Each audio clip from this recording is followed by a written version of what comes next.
Welcome back. This is Georgie. Happy Thanksgiving in case you're seeing it today. And if you're not, happy holidays or so on. I'm actually in Texas on vacation, on the farm, just walking around. And I honestly just wanted to post a video of my five biggest regrets on during my journey in aviation. And just wanted, this is going to be really raw. So probably not a lot of edit, and I'm trying to not ramble or anything. But let's get started. The first thing that was actually not something I thought about was weather, know when to fly. That's a very important thing to think about, and I think that nobody really tells you that. You would think, oh, the best time to fly is in the winter because summer it's raining and this and that. But actually, if you look at the weather, this is in Texas, which is usually better weather than other places. But I don't know if you can hear it. I'm kind of fighting against the wind right now. The METAR hasn't really updated, but just a second ago I checked out the airport that's about 4 miles from here, and winds are 12 to 18 knots gusting. So if you're new to aviation and don't know really much, that's actually not really good, if especially when you're starting out on private. And even then, right, if you're in commercial, you really wouldn't want to fly that to practice your maneuvers because they're just going to be wonky, and your landings are not going to be the best because they're not going to be practical. This is not how you're going to fly in during a check ride. But even then, look at the winds. Look at the clouds, and they're pretty high up. I think they were up to like 20,000 feet, which isn't bad. But then other parts of the country, depending where you live, I used to live in PNW, the Pacific Northwest, and the clouds would 1 second could be a good 6,000 feet, and then in 2 hours they can drop down to a ceiling about 500 feet. And so if you're not IFR rated, if you're not working on IFR, then private commercial, even if you're CFI, is not great to do anything in that because you're not going to be able to. Another thing with that, it's the best the best seasons to actually fly, I would say, are summer, winter. I've heard, I'm not completely sure because I haven't really flown a lot in other parts of the country other than Pacific Northwest in the winter. But summer's great for most places, even if it's going to be thunderstorms afternoon. Go in the morning, it's going to be smooth, right? Mostly smooth. Try to get out there. It's great for altitude control, attitude control, and also heading if you're trying to get better on fine tuning that, especially during your instrument. Instead of being within that 200 feet range, then you start learning how to stay in that 100 feet range, and then sooner or later you're within 50-foot range and even 10, 20 feet range, right, in altitude control. So think about that. One thing I learned was fall is actually a really bad time to fly, even though the weather is a lot better temperature wise. It's the winds are just not that great, honestly. Even when I was in Florida, I was trying to complete my commercial, didn't get to. I'm gonna try again at the beginning of the year, and the winds were just not that great. We were one day, me and my instructor decided just to go out there, just to for the hell of it, and these were the strongest winds I've ever flown in, which were 26 direct crosswind to the runway, Apopka Airport, Extra 04. And it was great, at a commercial level, because you're like, damn, my standards, not my standards, my minimums increase. So now you feel a little bit, better. The controls, your landing's gonna get better. But again, these aren't conditions that you're gonna do during your check ride. If you have a check ride on XYZ date and winds are anything above 10 knots, I don't know if I would even take that because your landings are not gonna be that great. The second one, and I'll try not to ramble, is advocate for yourself. One of the biggest things that were my hurdle was speaking up on things that I felt that were wrong in my pursuit of aviation. And it's the fact that it's really easy to just go with the flow and do whatever the instructor says, right? When at the beginning, it's kind of all on them to kind of put you in the right path. But then when you get to instrument, commercial, you kind of go know your way around the system. So advocate for yourself. You're gonna meet instructors that just want to take your time and your money and try to stay away from those, and try to find instructors that are gonna be more about teaching you and trying to make you the best pilot you can be. And on that note, you're gonna go over your hours. If you're new to aviation, you're gonna go to your over your hours. It's very rare I meet someone that says, "Yeah, I completed my private at 40 or my commercial at 250." That's unrealistic. You're gonna go over, and that's fine, right? Because everybody has their own progress. But at the same time, if you feel that you're ready, you have to say no. Because sometimes you'll meet instructors that say, "Oh, if let's say you have your check ride on Friday, they'll want you to fly Monday, Tuesday, Wednesday, Thursday up to the check ride so they can feel you can feel ready." No, that's not how it goes. If you feel that you're ready and you know that you're ready and you've been putting your time in, you're over your hours, you feel confident, you've flown with other people. That's another thing. Fly with other people too. Get their perspective. And you feel that you're ready for it, say no. Say, I don't want to do that and I want to just be ready for, if they sign you off, I'm just going to go for the check ride. And honestly, whatever your gut says, again, if you're good, right? If you're usually good at this, right? And you're mature, whatever your gut says is not going to be wrong. It happened to me during my instrument rating.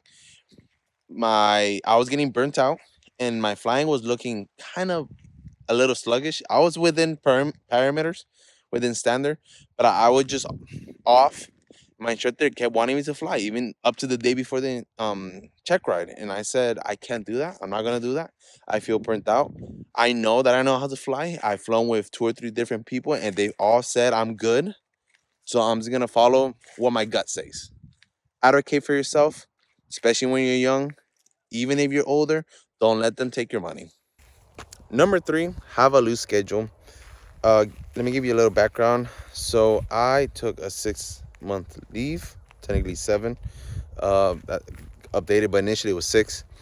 And I was spending time with my family and also dipping in on trying to finish my ratings and certs. And I knew for sure in 6 months, if I have nothing else going on in my life, I should be able to do my instrument and my commercial.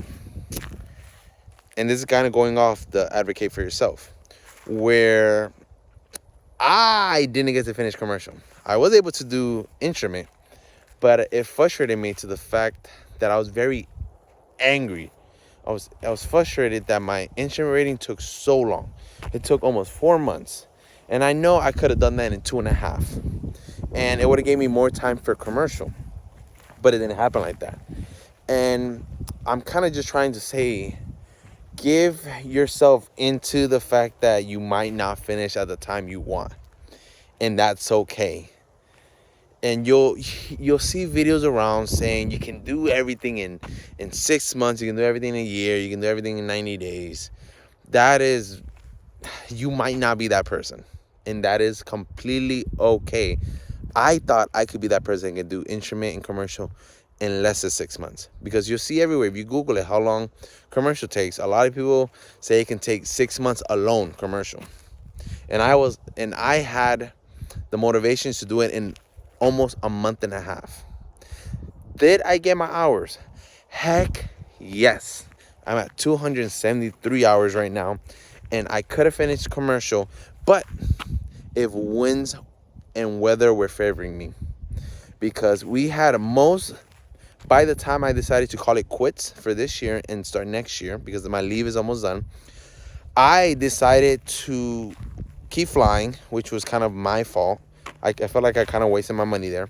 But almost every day, winds were up to 20, 26, almost 30 knots. And you can't train in that. That's a waste of money. So I put all this effort into finishing now, but I didn't get to finish. But let me tell you, my best friend told me, it's okay because you did your private and you did an instrument in 1 year. Or I didn't do my private 1 year, but I got my private cert this year in February 2024, and then I did my instrument in August. And most people can't say they even can do that. And I was like, wow, I didn't even think about that. Like, he told me I'm ahead of the curve. So just stay in the same mindset of aviation, right? Don't disconnect yourself. keep studying, and then back when you get back in June or February, sorry, January, February, then it'll be easy to just get back in there and finish your commercial like that. Number 4, fly alone. I think, I don't know if everybody goes through this, but it gets boring flying alone a lot. When you're in private or student pilot, you're like, wow, I can't. I'm excited to go flying. I'm gonna go fly by myself. And then when you're at that commercial level, you're like, I really don't want to fly by myself. It's boring staying out there for like 2 or 3 hours and doing maneuvers. But fly by yourself, right? You have to do, during your commercial, you have to do 20 hours of training with your instructor, which I did. And then after those 20 hours, I kept flying with my instructor, hoping that he's going to sign me off for the check ride. But that's beside the point. I should have cut back on instructor time after I finished my 20 hours and did more solo time and really got those maneuvers down, the chandelles, lazy eights, the steeper turns. What else? I almost forgot all of them because I've been out of it for a little bit. But really get out there, do it by yourself. Have your ForeFlight with you, your iPad, your phone, because it's going to be difficult depending where you are.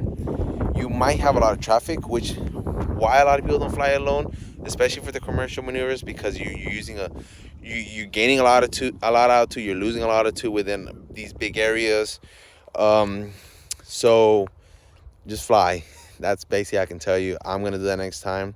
Really get out there and fine-tune those maneuvers and get them perfect, so when my instructor sees them, they're like, wow. And the last one would be network. So here's a little, I don't know if I want to call it controversy, because it's not really that. It's more conflicting for me, and it's the fact that I don't like to network. So I come from corporate America. I was an engineer for about 5 years. And so I just hate networking in the sense that I'm going to go meet a person just so I can get something out of them.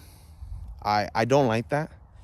Not really my thing. If it is and you're great at it, go for it. But for me, networking was something that I really hated because it just felt fake from me. But in aviation, it's been a great opportunity to change that mindset.